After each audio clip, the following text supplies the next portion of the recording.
እንግዲህ መተኪያ የሌላት እምዬ እናት አቤላዬ ወይም ነበልባል እንደምታውቁት ጀግና የሀገራችን እንቁ ነው። ግን አሁን እናቱን አግተውበታል። እሱም ግራ ተጋብቷል። ሰላም ሰላም፣ ውድ ቤተሰቦች እንዴት ናችሁ? ደህና ናችሁ ወይ? እግዚአብሔር ይመስገን ወይኔ ነኝ። እንግዲህ ዛሬ ነበልባል በአይነ ስራዬን 2 ላይ ቀርቦ ነበር እና እንግዲህ እዛ በጣም ግራ ተጋብቶ ወንድምየውም እያለቀሰ ነበልባልም በጣም ግራ ተጋብቷል። ምንድን ነው የሚሻለኝ ብሎ በጣም ነው እየተጨናነቀ ያለው። ሹፌሩም ጠፍቷል። ቢደወልለት ስልክ አነሳም። ጋሮቹም እንደዛው ማለት ነው። እንግዲህ ያው ጥርጣሬ ላይ ትንሽ ከነሱ እጅ አያልፍም እያሉም በጣም በጭንቀት ላይ ነው ያሉት። ግን ብቻ ለማንኛውም እግዚአብሔር አምላክ አቤላዬ እግዚአብሔር አምላክ ይርዳ። እግዚአብሔር አምላክ አንተ ጋር ይሁን። አዎ በእናት ነው የመጡት። ግራ አጋብተው አንተም ስራ እንዳትሰራ በስነ ስርዓት አይምሮህ እንዲነካ አይምሮህ ብስጭጭት እንዲል እንደዛ ለማድረግ ነው።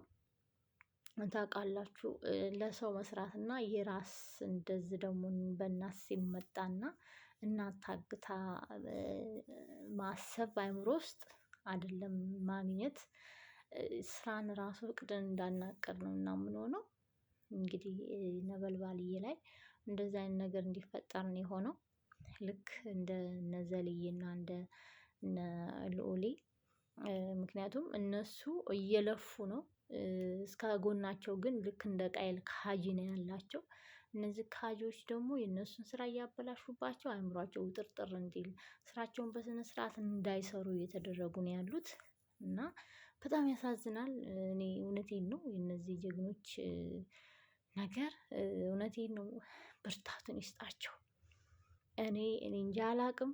እኔ እነሱ እንደዛ ለሚሆኑት እኔ በቃ ጭንቅላቴ ሊፈነዳ ነው አትጠይቁኝ።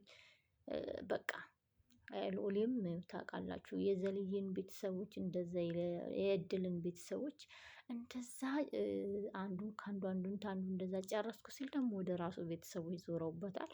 እሱ ቤተሰቦች ላይም ደግሞ ይኸው የገዛ አክስት ተብዬዋ ከገዛ ባልደረባቸው ጋር እንግዲህ እየሰራች ነው። እንግዲህ ልዑሌ እንደዛ የዛን ያህል በመጨነቅ እንደዛ አይምሮውን በመንካት ያው ስራውን በስነ ስርዓት እንዳይሰራ ነው። ግን አይሆንም፣ የማይሆን ነገር ነው።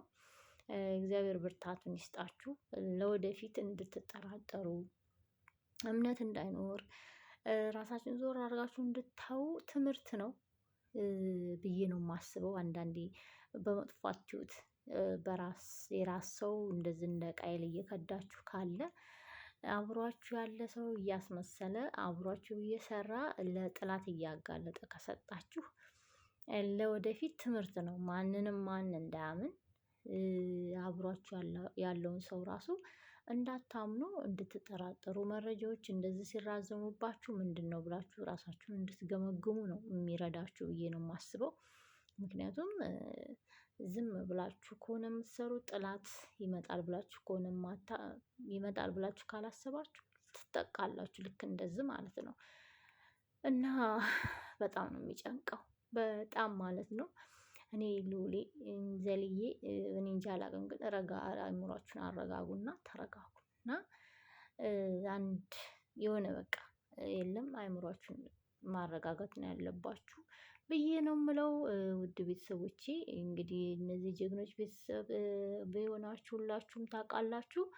እኔ አላቅም ጭንቀቱ ሊገለኝ ነው። ይሄ አረመኔ ራሱ መቼ ተይዞ በቃ አርፈው ብዬ ነው እየጸለይኩ ያለው። ፈጣሪ አምላክ በቃ የዚህን የሰውዬ መያዝ የቅርብ ያርግላቸው። ምክንያቱም በቃ ገደላቸው እኮ በቃ በሀሳብ በምን እየወጣጠረ ገደላቸው። የማንንም ብር ሰብስቦ ነው እንግዲህ እነሱ እንደዚህ እንዲወጣጠሩ ያደረገው በብር እየገዛ። ገንዘብ መቼም ማሳብደው የለም እንዳለ ህዝቡን እያሳበደ ማለት ነው። እና እግዚአብሔር አምላክ ይርዳቸው ለማለት ያለው ሁላችንም እስኪ እንጸልይ። እግዚአብሔር በጸሎታችን እስኪ ያነርሳቸው ያን ለማለት ነው። ውድ ቤተሰቦቼ በጣም ነው ያዘንኩት። ነበልባልዬም እኔም እንደ እግዚአብሔር ፍቃድ እናትም ትገኛለች ብዬ አስባለሁ። እንኳን ለእናንተ ለማንም ስለምትተርፉ እርግጠኛ ነኝ እናትም ትገኛለች። አይዞ አታስብ፣ ፈጣሪ አምላክ ከእናንተ ጋር ይሁን እላለሁኝ። በተረፈ በሌላ ቪዲዮ ውስጥ የምንገናኝ፣ ደህና ሁኑልኝ። ቻው።